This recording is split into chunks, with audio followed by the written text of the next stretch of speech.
Today, we're making a real chicken Caesar salad, completely from scratch, with grilled chicken thighs, homemade croutons, a homemade creamy Caesar salad dressing, and fresh hydroponic lettuce from my backyard. Let's go. For today's Caesar salad, I'm harvesting romaine lettuce straight from my NFT hydroponic system that my wife and I built here in our backyard. It really doesn't get much fresher than this. Being able to walk outside and pick your own ingredients right before cooking is really satisfying to me. And if you'd like to see more on my hydroponic setups in a future video, let me know down in the comments. And now on to the Ceasar dressing, starting with garlic, just 3 cloves for this. I like to microplane the garlic so it gets fully incorporated into the dressing.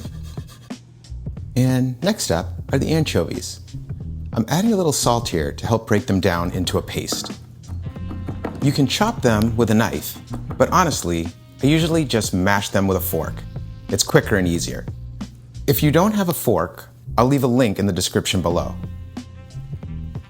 And if you thought I was serious, hit the like button and subscribe.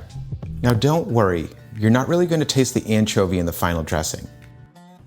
Once that's broken down, I add the microplaned garlic and mash everything together into a smooth paste.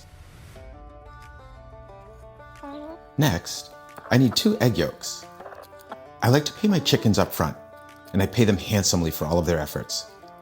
And this is what gives Ceasar dressing that silky, creamy texture. Now, if you're concerned about raw eggs, use pasteurized eggs for safety. Next, I take a lemon and hand chop it in half. This should be equivalent to 2 tablespoons. Then, 1 teaspoon of Worcestershire sauce, and 1 tablespoon of Dijon mustard. Next, I add a little bit of salt here, and then stir.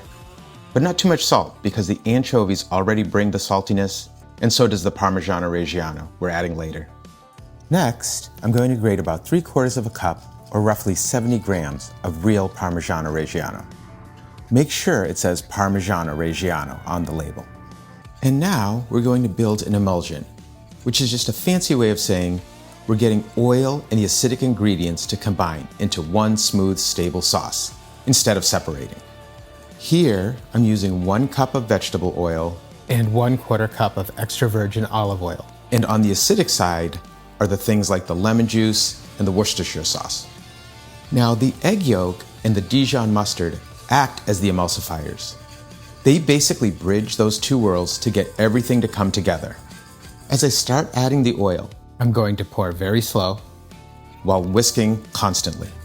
You want a steady, thin stream of oil so the mixture can absorb it gradually and build structure. If you pour too fast, it won't emulsify properly. You'll see it start to loosen up, get shiny, and the oil will look like it's sitting on top instead of blending in. If that happens, don't worry. Just slow down or stop pouring the oil and keep stirring until everything gets incorporated. What we're looking for is it to slowly thicken into a rich, smooth dressing as the oil fully incorporates. After that, I add in the Parmigiano Reggiano cheese, and then a little bit of cracked black pepper, and then taste it to see if it needs any more salt. Once it's done, I like to let it rest in the refrigerator for at least 30 minutes, so it fully sets up and the flavors come together. It'll also thicken slightly as it chills. In terms of storage, it's best kept in the refrigerator and used within about 3 to 4 days. Because it's a homemade dressing with egg yolk, always keep it cold and give it a good whisk before using it if it separates a bit. And now for the croutons. First, I'm going to start with a garlic-infused oil. I'm going to smash 6 cloves of garlic and gently heat it in a 1/4 cup of olive oil and 3 tablespoons of butter over very low heat. I'm going to add a pinch of salt and pepper. Then I let it slowly simmer for 10 to 15 minutes so the garlic fully infuses the oil and butter without burning. Once it's fragrant, I pull it off the heat and let it cool so the flavor continues to steep and deepen. I'm using a sourdough baguette for the croutons because of its flavor, and it toasts up really crisp and holds its texture after the garlic oil hits it. I'm tearing it by hand instead of cutting it so I get more rustic, uneven edges.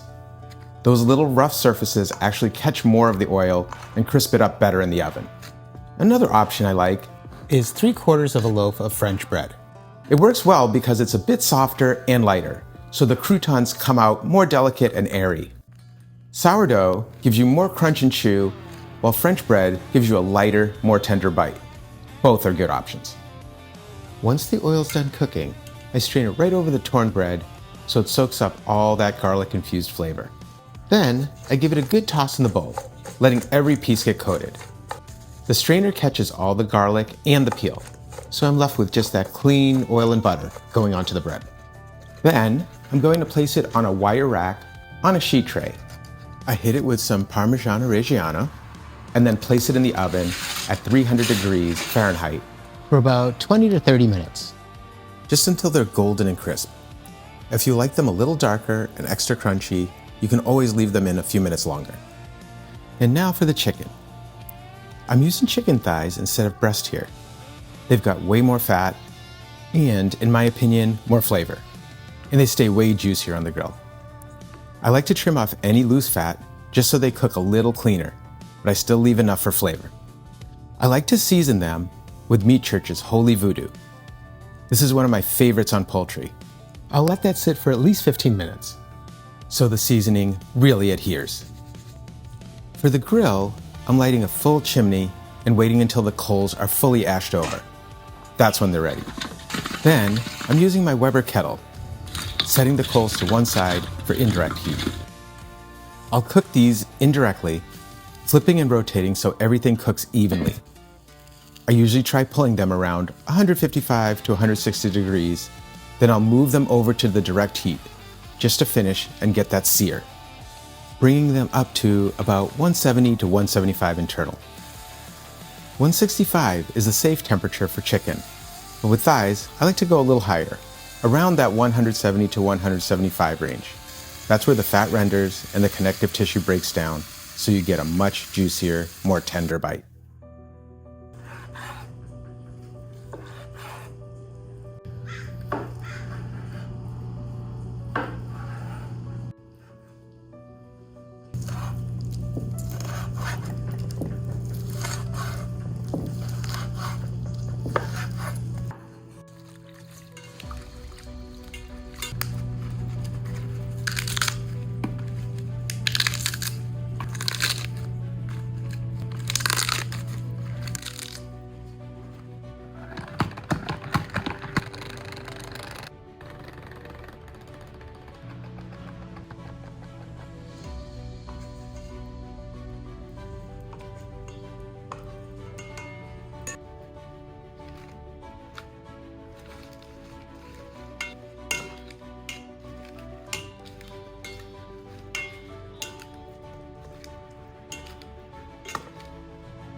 Alright guys, and that is my grilled chicken Caesar salad.